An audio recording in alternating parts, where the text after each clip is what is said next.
All right, YouTube, how you doing? Welcome back to the channel. We got Thursday night football to kick off week number 12 in the NFL. We got the Texans taking on the Bills. In today's video, I'm going to dive into this matchup. I'll break it down. I'll give you my prediction on the side. I'll give you my prediction on the total. We'll talk about any other plays like player props that we like within this game as well. But as always, guys, make sure to keep an eye down on the pinned comment of this video. That's where you'll find all of my final plays so that I'm actually rolling with myself. If that does interest you, it is absolutely free down in the pinned comment. All right, YouTube, how you doing? Welcome back to the channel. I tell you guys I'm a dummy all the time. They don't suck. They've just been sucking. Get them down to -3 for more juice than Jose Canseco in his prime. Tell me you're new without telling me you're new. So don't go jumping down my throat in the comments, right? If you want to fade me, or if you do want to ride me, this still leaves a bad taste in my mouth, right? And remember, more chins, more wins.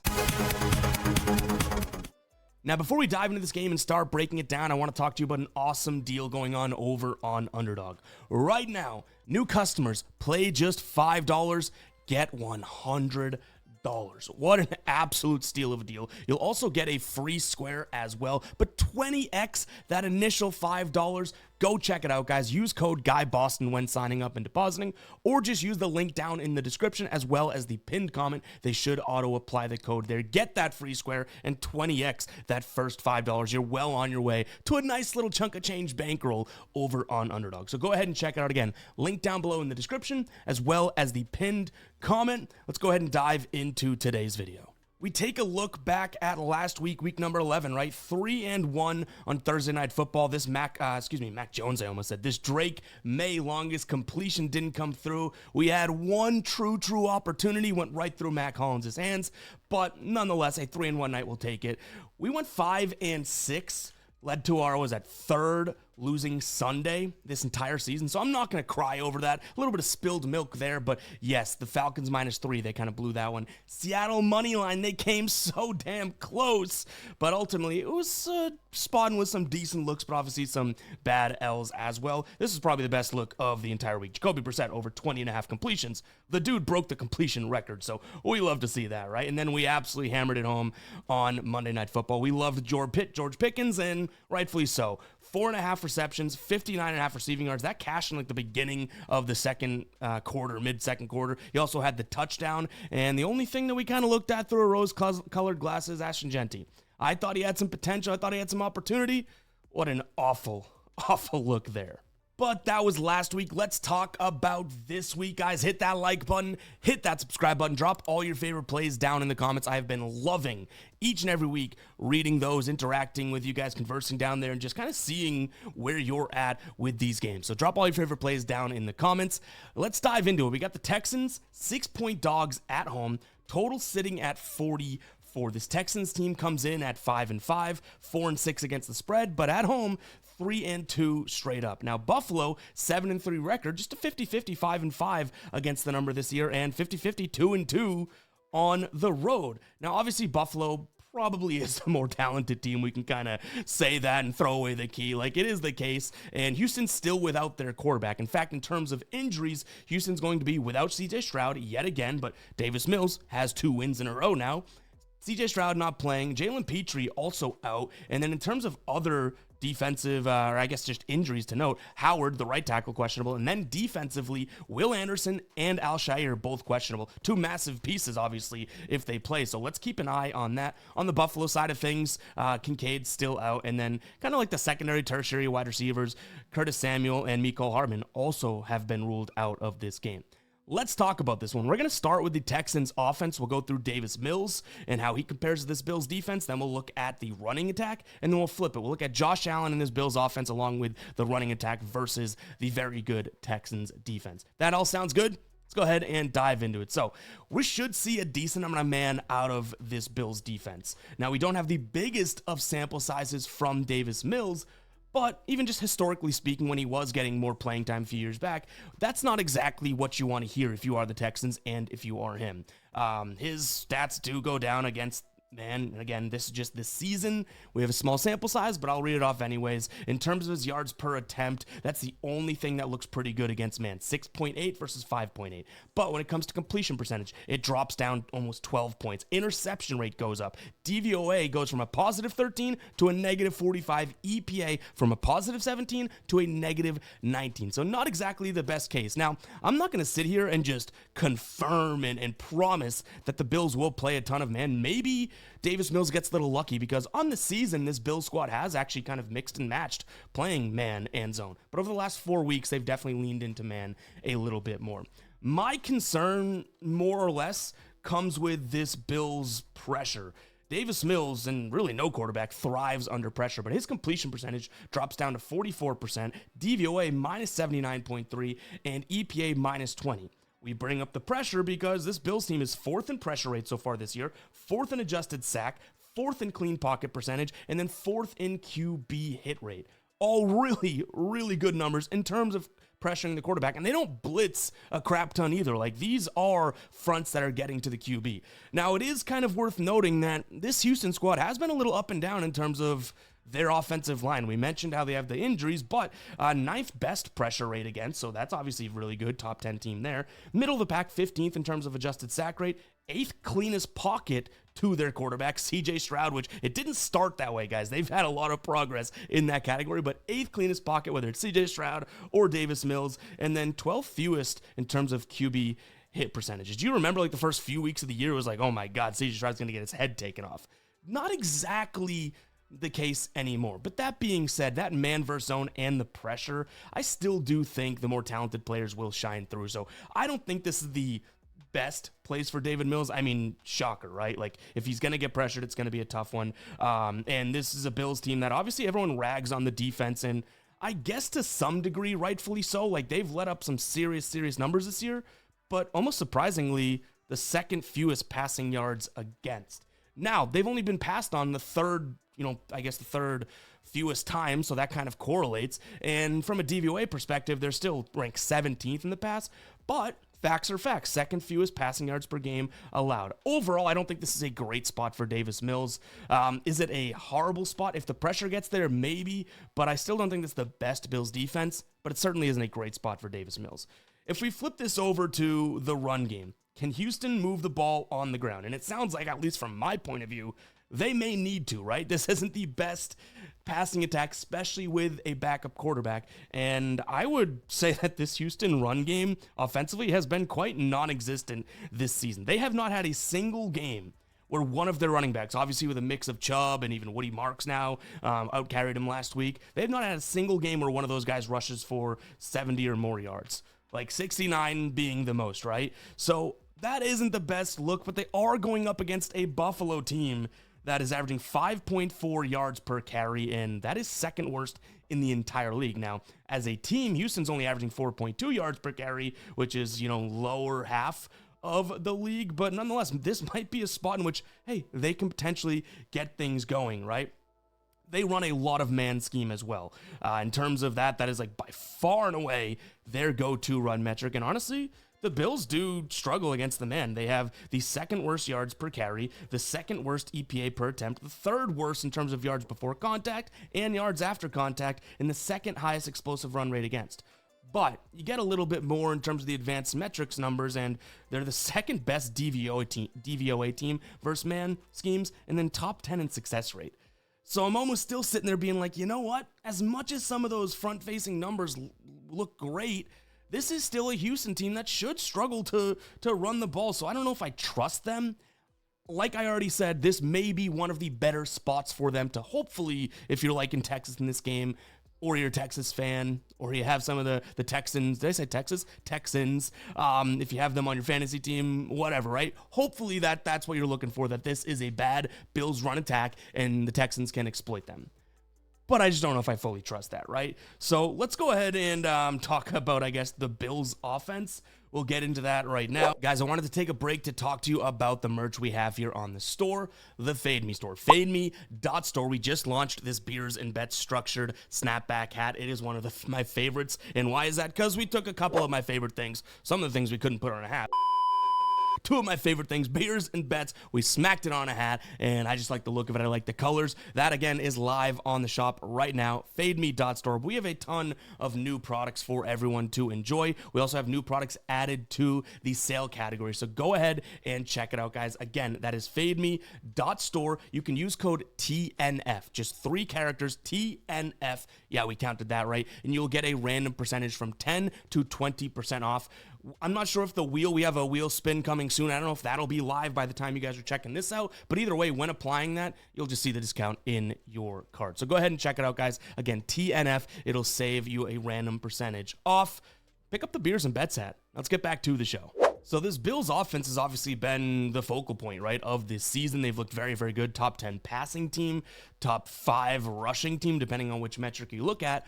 But they're going up against the Texans, who are allowing the fewest amount of points per game to their opponents in the entire league. So Josh Allen, what is he going to see? He should see a decent amount of zone, right? That is what Texas has been leaning into. They run a lot of cover 3.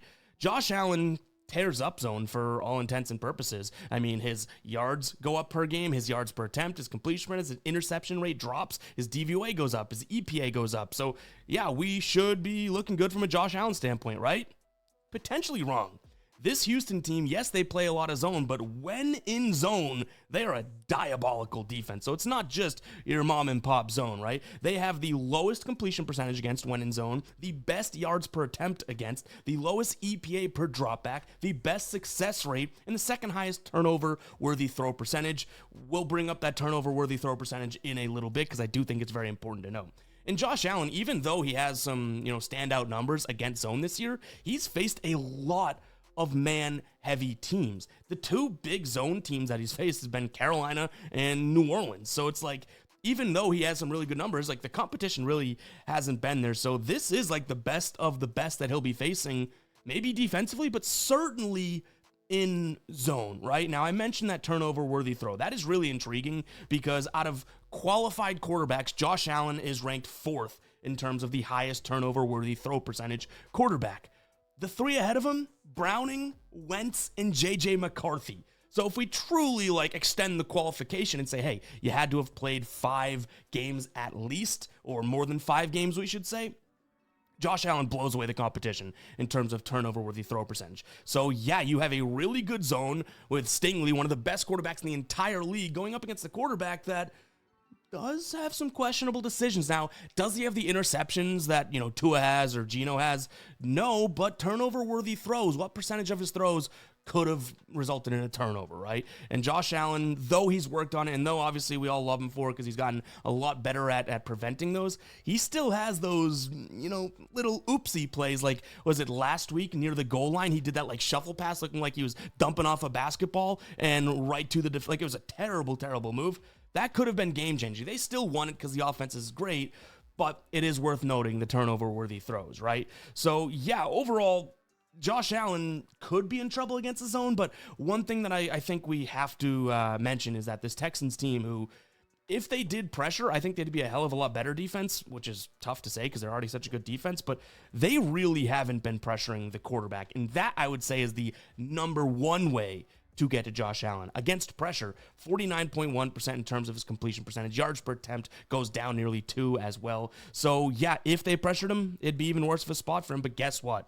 Houston doesn't really pressure the quarterback. 18th in pressure rate, 13th in adjusted sack rate, middle of the pack in completion percentage. They're allowing the 10th highest time, or not allowing, but the 10th highest time to pressure, and then the, I believe, 18th in quarterback hit rate. So it's like nothing is all that great. In Buffalo, second lowest pressure rate in terms of their offense, cleanest pocket through these 11 weeks, highest time to pressure, and 3rd highest time to throw. So we're looking at Josh Allen, who is going up against a zone. Though it may be a diabolical zone, he should have tons of time back there. He might even be able to make himself some tea, just hang out, have a 3-course meal before he finds his target. So yeah, there is some give and take in terms of what we may see from a Josh Allen side of things. I think he's talented enough to at least be good here. I don't want to go out on a limb and be like he's going to have an amazing game because there's a lack of pressure. No, I think this Texans defense is that good. I do value all the guys on that defense, especially Stingley, almost taking away a third of the field every single week. So, yeah, I think Josh Allen can be okay, but I don't want to sit here and tell you guys watching that he's in an unbelievable situation and he should tear it up. He may, because he's that good, but he also may not.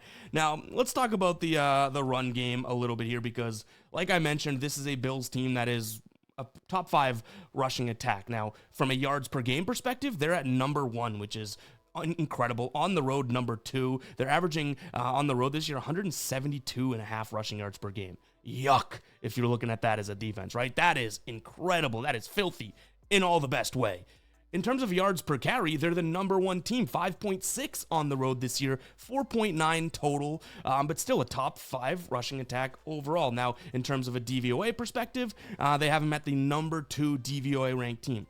Going up against Houston's defense from a DVOA perspective, the number 5 team from a rankings, they're 3rd in rushing yards per game allowed, 4th in rushing yards per carry, the last 3, 4th and 6th. At home, though, there has been some struggles. I mean, they dipped down to 21st in rushing yards per carry, which is 4.6 when at home.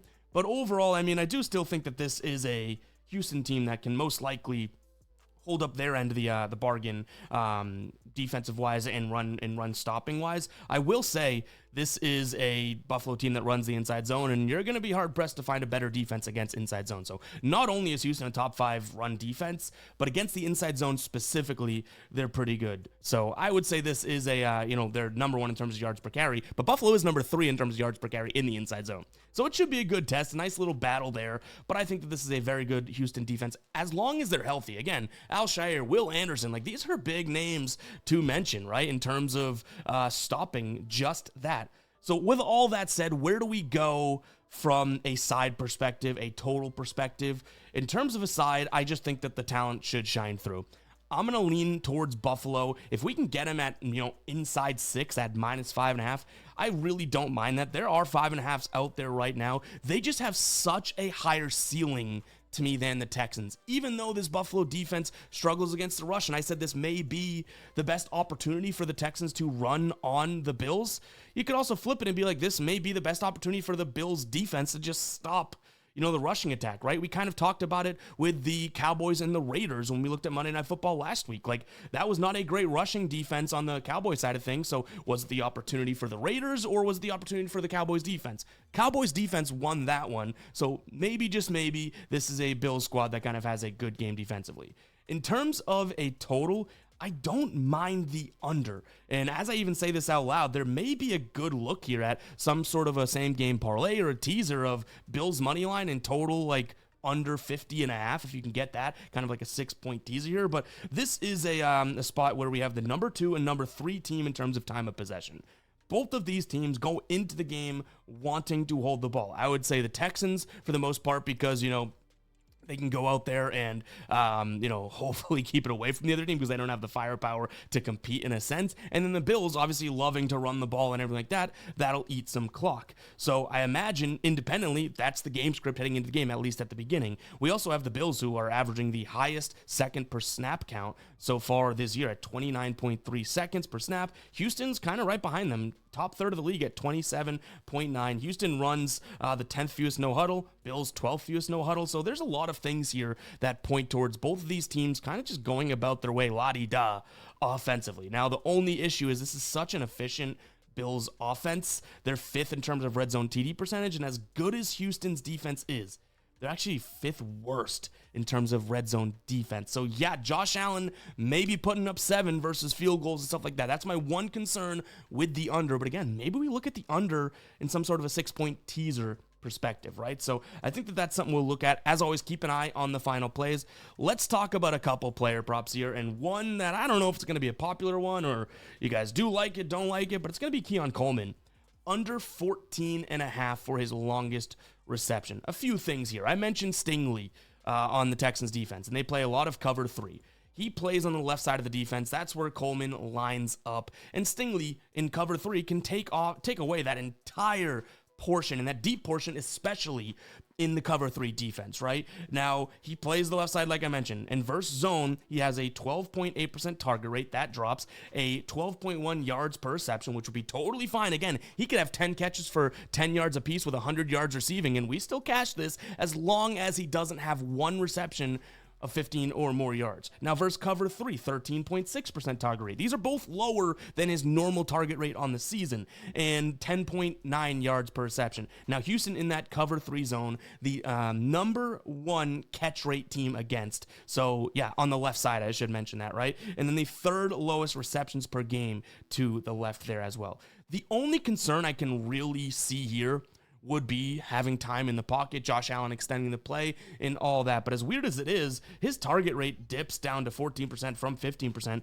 against zone with no pressure. And he's averaging less than 3 targets per game and 1.8 receptions per game. So we still may be in luck here. And you can see there have been plenty of wide receivers that have hit the under. No one that's really, really worth noting, but for the most part, there's a lot of green recently there as well. Now, I will call out that some of these, spots like Kendrick Bourne or, Cortland Sutton, some of these players that I do think could be fair enough comps, to Keon Coleman.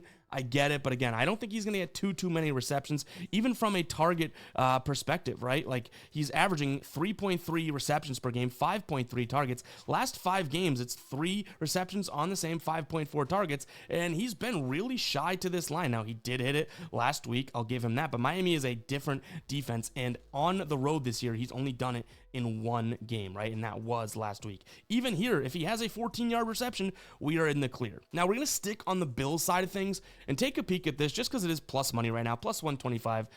Joshy boy, over 1.5 passing touchdowns. I had just mentioned, obviously, the red zone efficiency. The Bills top 5 offensively. Defensively, this is not a very efficient red zone team in the Texans. So I like the idea of Josh Allen potentially throwing for 2 touchdown passes. Now, I like it because it's that plus money. If you're looking at this and it's, minus 104, minus 105, I definitely start to like it a little bit less. You can see last time he played them, he only had 1 passing touchdown. He only had 2 passing attempts in the red zone overall. So yeah, it could get a little dicey there, but to me, a guy that has been just absolutely hammering this home all year long, right? For plus money, seems like it's a decent enough spot. He's done it in 7 of 10 games. In his last, 5 games here, he's averaging nearly 2 per game, and he has 5 over his last 2. So I do like Josh Allen here. If we take a peek at some of the quarterbacks against, yeah, Cam Ward hit his over, Bo Nix hit his over, Mac Jones hit his over, Trevor Lawrence stinks, Sam Darnold, yeah, he didn't hit his over there. But overall, like I mentioned, I do think it's a decent enough spot as long as you're getting the value at that plus 125. So those are the 2 player props that I have as of right now. As of right now being very, very key. We want to continue to look into this game and dive into it, guys. So yes, keep an eye on the final plays. Keep an eye on the pinned comment for any updates. But that's what we're looking at, guys. Hopefully you guys did enjoy. If you did, go ahead and drop a like. Hit that like button and subscribe button here. And hype this video if you're watching on YouTube mobile. And comment 24 if you made it this far into the video. We'll catch you guys in the next one, all right? Peace out.